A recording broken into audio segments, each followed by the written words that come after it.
What are the 10 best horror games of this year? Well, in this video, I'm going to be talking about 10 amazing horror board games.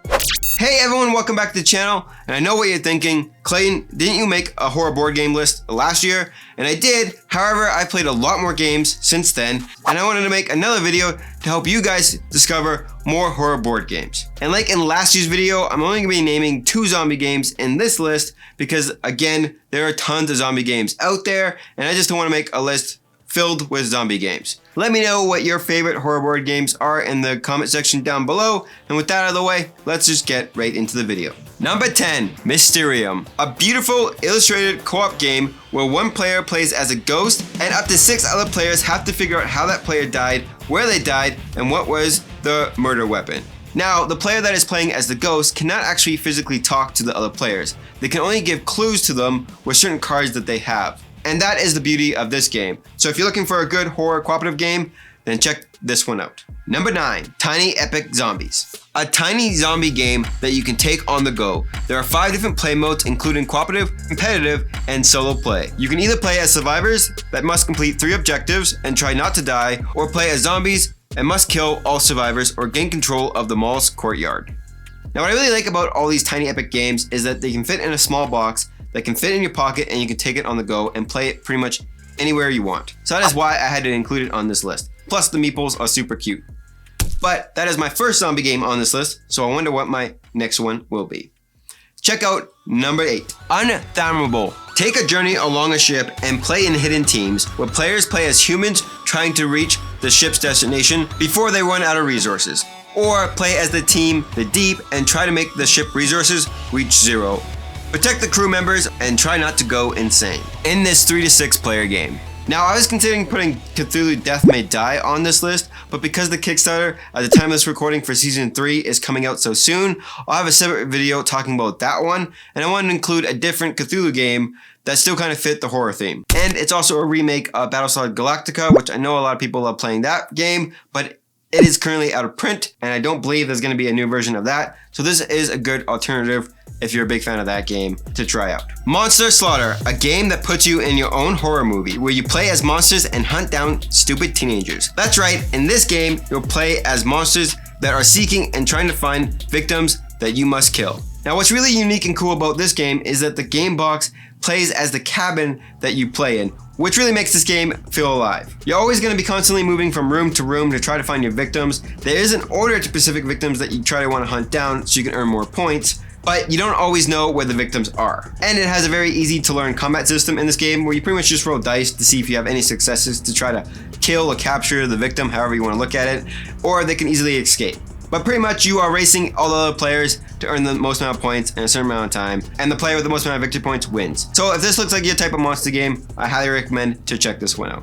The Thing, Infection at Outpost 31. For me, this game really embodies the movie. I really enjoy the fact that you're taking certain people on certain missions, and you can't always trust everybody. If anyone's really infected, they really have to keep it a secret, because if they get found out, then they're not going to win the game at all. I really love the Thing movie, so I wanted to include this one on the list. I highly recommend to look into this one if you are a Thing fan as well. Number 5, The Hunger. Play as vampires and move your way to a magical rose, killing and eating humans along the way to gain the most amount of victory points in this 2 to 6 player deck building game.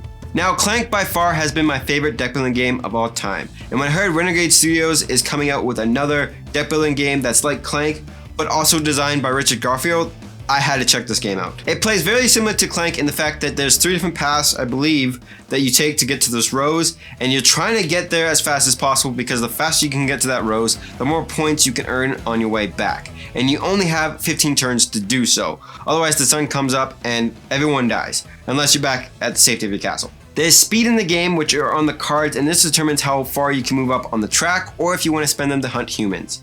Now, humans in this game can give you a lot of victory points, but they start slowing you down because they don't offer you any extra speed.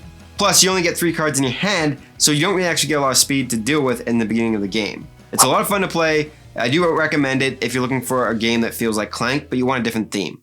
Now, technically for my number 4, it is a game that I mentioned in my other video, but it's just a different version of that. And that is Nemesis Lockdown. Pretty much plays the same as Nemesis, semi-cooperative game. You have a mission, you try to complete it before you get killed. It's best to partner up with somebody so you don't make as much noise.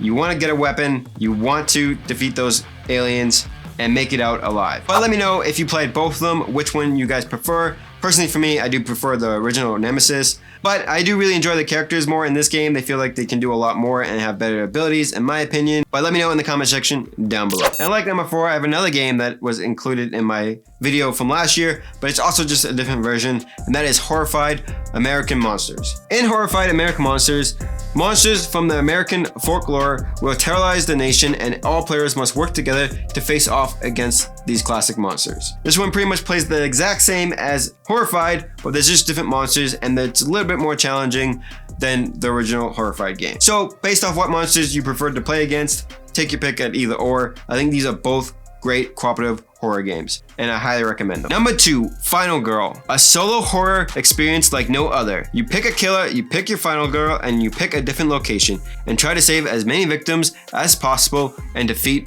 the killer. Now honestly, this is my favorite solo game, but if you're not a solo player, obviously you're not going to enjoy this, but I wanted to include it on this list because this game really gives you a really good experience and a good introduction into solo games. I love the vibe, I love the style, how it fits in the older style slasher films, and you can customize this as much as you want based on what films you want. You can get different packs. Even if you're not a solo player, it's definitely worth giving it a shot, at least to experience it for yourself. Now last up, for my number 1 game, has a lot of people talking about it, and that is Marvel Zombies Heroes Resistance. Marvel Zombies has a Zombicide game that was on Kickstarter. It's also going to retail, but that version is going to be a game where you play as zombies hunting down the heroes.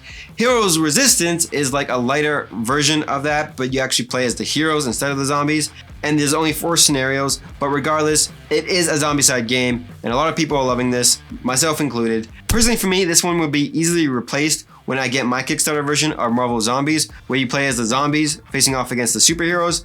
But I wanted to include this one on the list because that one is currently in retail, and the other one has not hit retail stores at the time of this recording. But that is my list. Let me know what your favorite horror board games are in the comment section down below. Check out this video right here to learn about more top 10 games, and I'll catch you guys in the next video. Take care.